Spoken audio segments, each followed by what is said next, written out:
Spring is a natural time for clearing out old dirt and clutter. We do this for our houses and even for our bodies, but how often do we do it for our minds? In the same way you might cleanse your body of physical toxins and waste, you can also cleanse your mind of mental toxins like bitterness and unforgiveness. If left to fester, these poisons can eventually destroy their containers, like acids of the mind. To replenish our energy and regain our balance, we have to stop feeding off of mental anti-nutrients like perfectionism and the need to always be right. Spring is the perfect time to declutter our mental space. Not only will this restore us psychologically, but it can help restore us physically as well. The body is just downstream of the mind, so in clearing out and detoxifying your mind, your body will follow. These 10 tips are cleansing for everyone, but they are especially freeing for those of us stuck in chronic, unhealthy eating and self-care patterns. Some of them you can put into practice the second you decide to. Others involve more deeply embedded patterns that will take time and a sustained effort to clear, but you can begin today. Or at least, consider the fresh point of view. Free your mind and free your life. 1. Mind your own business. One of my favorite spiritual teachers, Byron Katie, says that before stressing out about something, you should always ask yourself whose business it is, yours, mine or God's. If it's not your business, why are you in it? 2. Let go of the need to be right.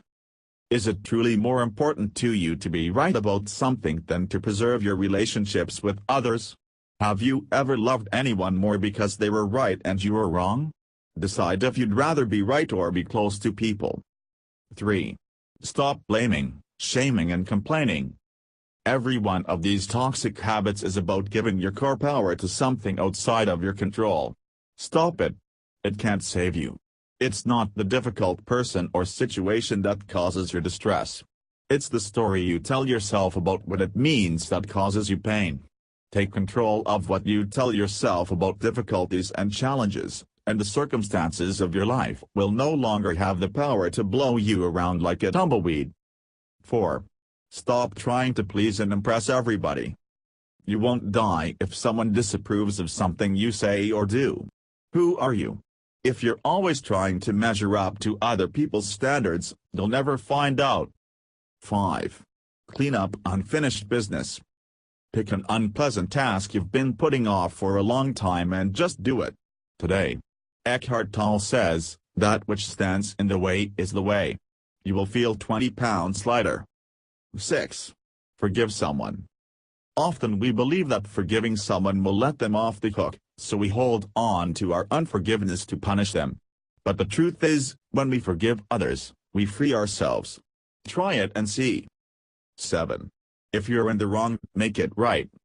When we mess up, we can become so paralyzed by guilt or shame that we make excuses, lie about our part, or run away from our responsibilities.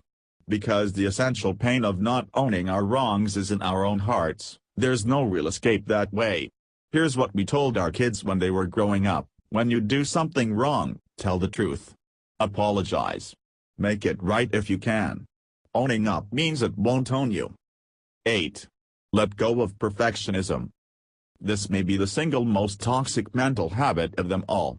If you let it, perfectionism will seep its poison into everything you do and you will never be at peace. Nothing about life is perfect. If you believe you have to be, no matter how hard you try, you won't ever feel at home in this life. 9. Let go of self-limiting beliefs.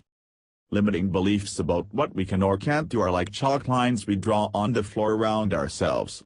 They don't have a lot of substance, but we act like they're brick walls we can't cross.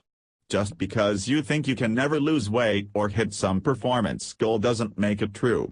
Don't believe everything you think. 10. Stop mismanaging your emotions. Stop stuffing unpleasant feelings down with too much food or exercise, or venting them out at other people. Try just feeling your feelings instead. Make a little space inside to feel your grief, or anger, or embarrassment without doing anything about it. Feelings are like the weather, natural and ever-changing. You are built to feel them, they won't kill you. Feeling your feelings allows your body to digest or integrate them organically. You will be nourished by what you need, and will effortlessly